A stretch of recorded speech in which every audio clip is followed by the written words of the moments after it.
Hey guys, welcome back to The Readers. I hope you are having an amazing day. Let's get right into the stories. The first one is an entitled people story. I never thought I'd be writing one of these posts, but here I am. This whole ridiculous situation started about 3 months ago when new neighbors moved in next door. At first, everything seemed normal. They seemed like a regular couple in their mid-30s, and I even helped them unload some boxes on moving day. Big mistake, as it turns out, that was just the beginning of them taking advantage of my generosity. My house has this really nice wraparound porch that my wife and I spend a lot of time on. We've got some comfortable outdoor furniture out there, a couple of nice wicker chairs, a porch swing, and a small table where we like to have our morning coffee. It's our favorite spot to relax after work or on weekends.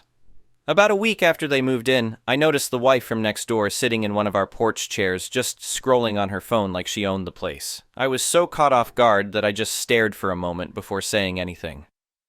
Can I help you?" I asked, trying to keep my tone neutral. She barely glanced up from her phone. "Oh, hi. Hope you don't mind, it's just so nice and shady up here." I cleared my throat awkwardly. "Well, actually, this is our private porch." "Don't be silly," she laughed. "Porches are for everyone. That's why they're out front." I was so stunned by her logic that I just stood there while she continued scrolling on her phone. Eventually, I went inside and told my wife about it. She suggested maybe they just had different cultural norms about personal space where they came from. We decided to let it slide this once, but keep an eye on the situation. That turned out to be a mistake. Over the next couple of weeks, both the husband and wife started using our porch more and more frequently. They'd bring out drinks and snacks, leave their trash behind, and even moved our furniture around to suit their preferences. Every time I tried to say something, they'd brush it off with comments like, "Don't be so uptight," or "Neighbors should share." The final straw came when I got home from work one Friday to find all of our porch furniture gone. In its place was their worn-out, mismatched outdoor set, a rusty metal chair, a wobbly plastic table, and what looked like a beach chair that had seen better days. I immediately went next door and knocked. The wife answered with that same entitled smile. "Oh, hi! Did you see the furniture swap we did? Much better arrangement, don't you think?" "What? No, I don't think that at all," I said, trying to stay calm. "Where is our furniture?" "We moved it to our backyard," she replied casually. "It looks so much better back there, and this way we can all use both porches."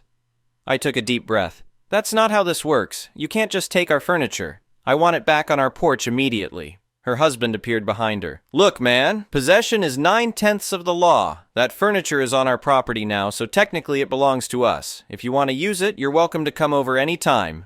I couldn't believe what I was hearing. "That's not how property law works at all. You literally just admitted to taking our furniture. Return it now, or I'm calling the police." They both laughed like I was making a joke. "Go ahead," the husband said. "See how silly you sound reporting that your neighbors are using some porch furniture." So that's exactly what I did. I called the non-emergency police line and reported the theft. While waiting for the officers to arrive, I pulled up my phone and started recording video of our conversation through the screen door, making sure to get them clearly admitting they had taken our furniture. 2 officers showed up about 20 minutes later. The neighbors immediately switched to acting all innocent and confused. "Officers, this is just a misunderstanding," the wife said sweetly. "We were just trying to make the neighborhood more communal and friendly." I played them the video of the husband's "possession is 9/10 of the law" speech. The officer's expressions hardened. "Ma'am, sir, that furniture needs to be returned immediately," one officer stated firmly. "What you've done constitutes theft, and if you don't return the property now, we'll have to take this to the next level." Suddenly, their tune changed completely. They scrambled to return our furniture, all while making excuses about how they thought it was just a fun neighbor thing and they didn't mean any harm. I thought that would be the end of it, but I was wrong. The next morning I woke up to find they had not only moved their ratty furniture back onto our porch, but they'd also added more. Old boxes, broken planters, even what looked like garbage bags full of clothes. When I went to confront them, they refused to answer their door, so I did what any reasonable person would do. I took photos documenting everything, then got my wheelbarrow and moved every single item to the curb with a "free" sign. Within hours, people had taken almost everything. That evening, the husband came pounding on our door, red-faced and yelling about how we had stolen their belongings. "Actually," I said calmly, pulling out my phone to record again, "you abandoned that property on my porch without permission. I simply moved it to the curb, which is a legal way to dispose of abandoned property after giving reasonable notice." "What notice?" he sputtered. The multiple times I told you to keep your items off my porch, plus the police visit yesterday.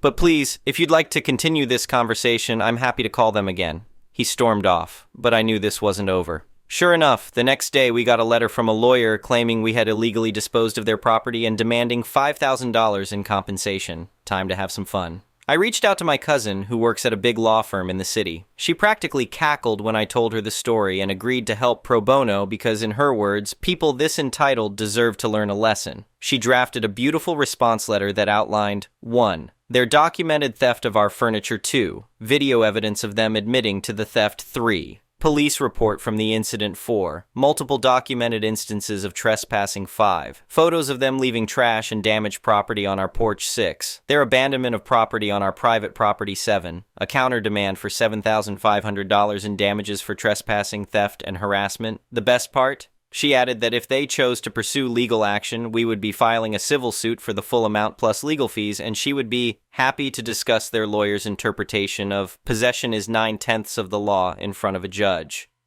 We never heard back from their lawyer, but they weren't done trying to make our lives difficult. They started filing noise complaints against us. We're a quiet couple who are usually in bed by 10 p.m.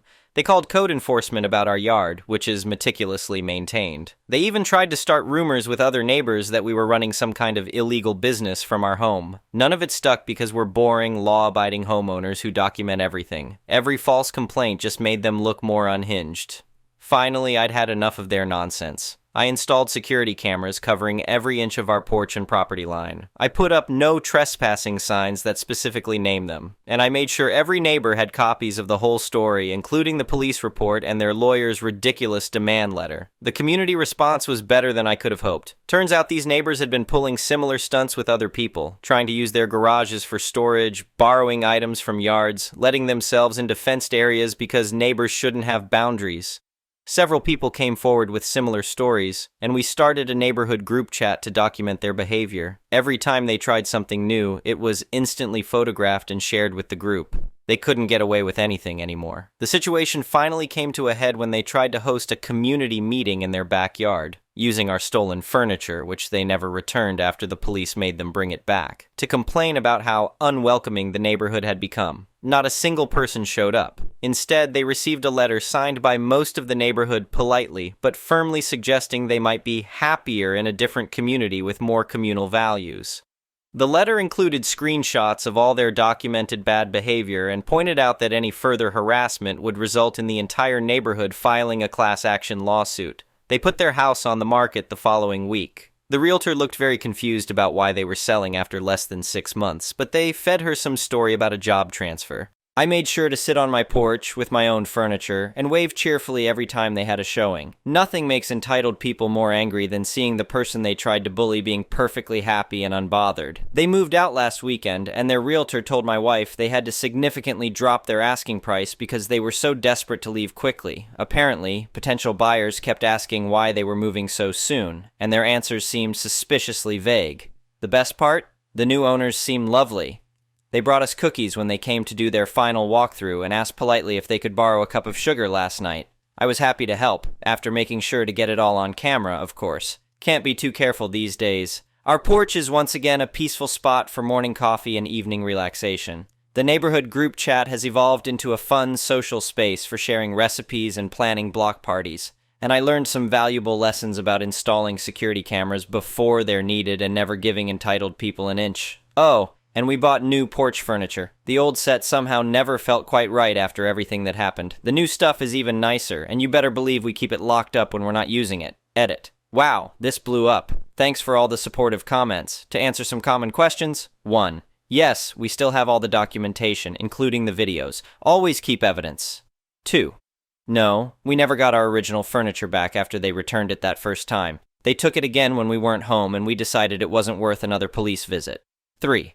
We did think about pressing charges, but honestly, getting them to leave the neighborhood felt like a better outcome for everyone.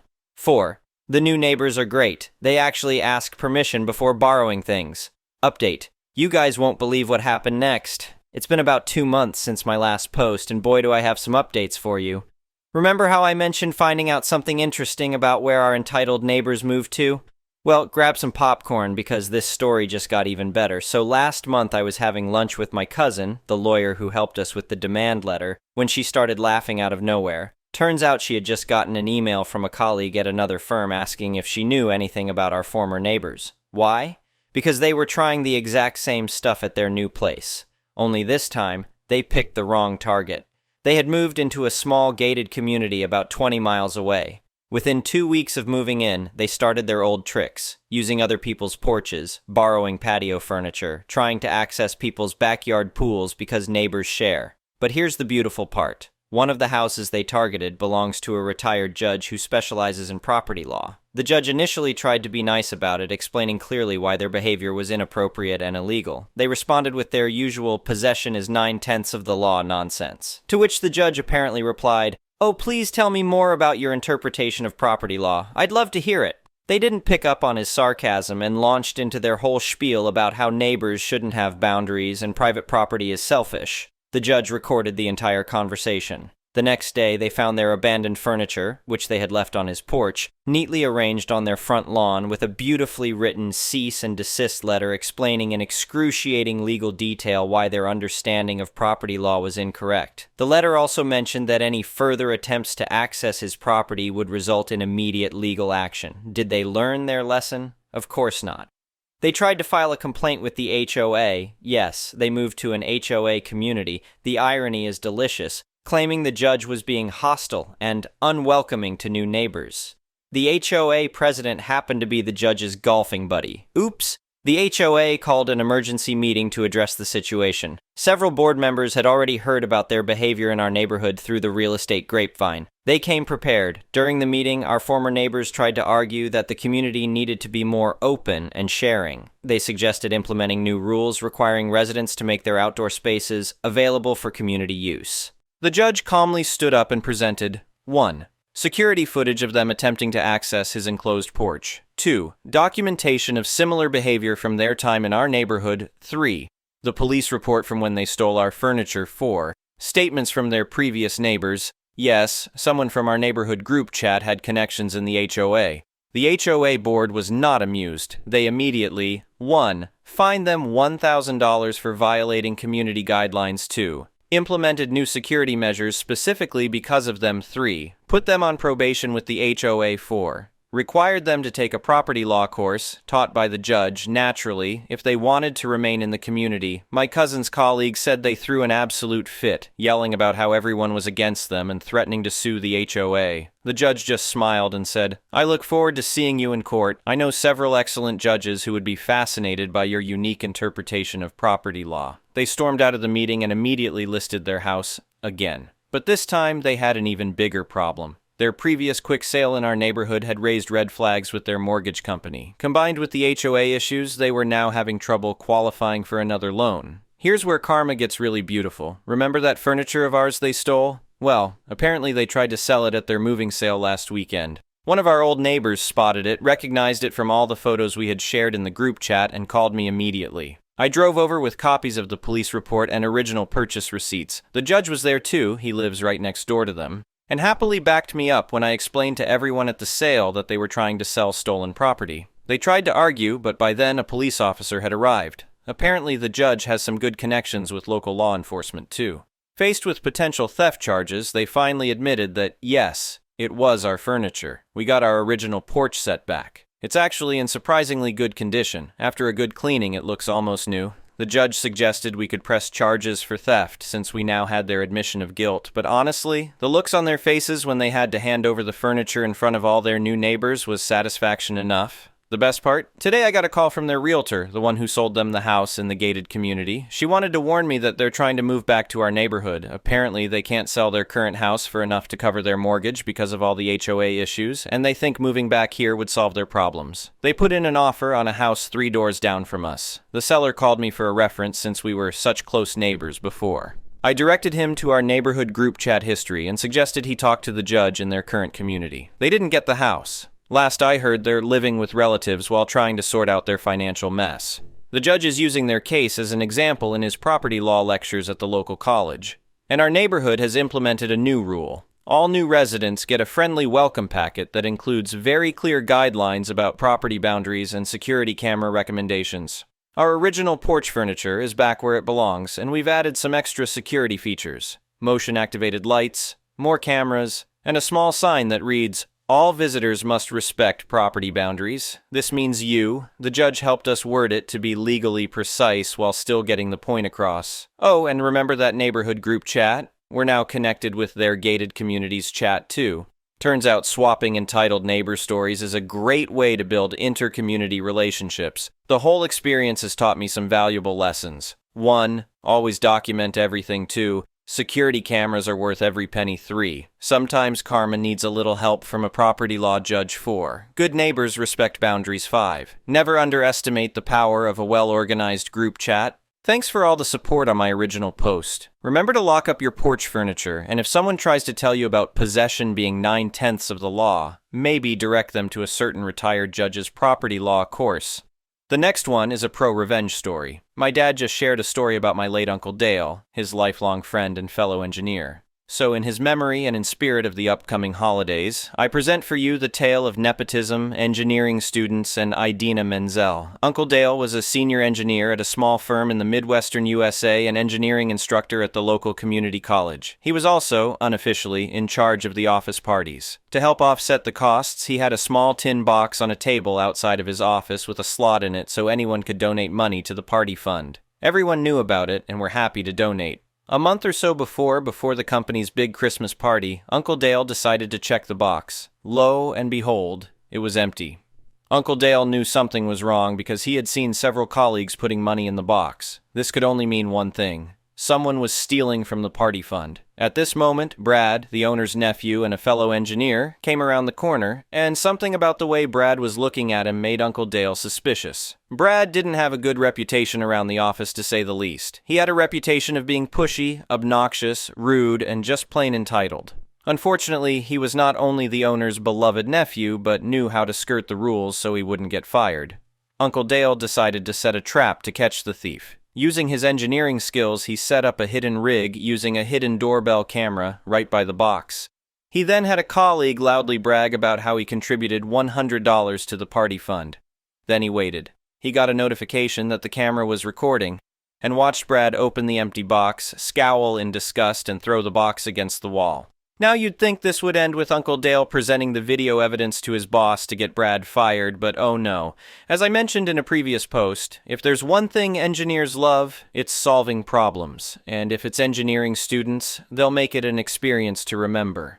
Uncle Dale then went to his engineering students. He offered them extra credit to come up with a rigged box that would make noise when opened. The more obnoxious the sound, the higher the bonus. 1 week later, they delivered their project and demonstrated how it worked. Pleased with the results, Uncle Dale awarded them the extra credit as promised. The next day, he set up the rigged box and proclaimed, "Well, isn't this nice? Someone donated $50 to the party fund." Then he went to his office and waited. The engineering students had rigged the box with one of those inserts from cards that play music when you open them. By popular vote, they had picked Let It Go from the Disney movie Frozen, right around the time the song was beginning to become unpopular. They also managed to ensure that once opened, the box couldn't close unless you pressed a hidden side button releasing the hinge, so the song would continue to play. For extra funsies, they made sure to angle the insert for maximum volume and secured it down with industrial strength glue. Sure enough, everyone in the office heard Idina Menzel belting the hated song and Brad's frustrated grunts while trying to close the box. One of those attracted by the sound was Brad's uncle. Finally, Brad chucked the box at the wall, managing to put a good-sized dent in it. The uncle then summoned Brad to his office. 15 minutes later, Brad left with a cardboard box and cleared out his desk, along with a note in his file, "Do not rehire,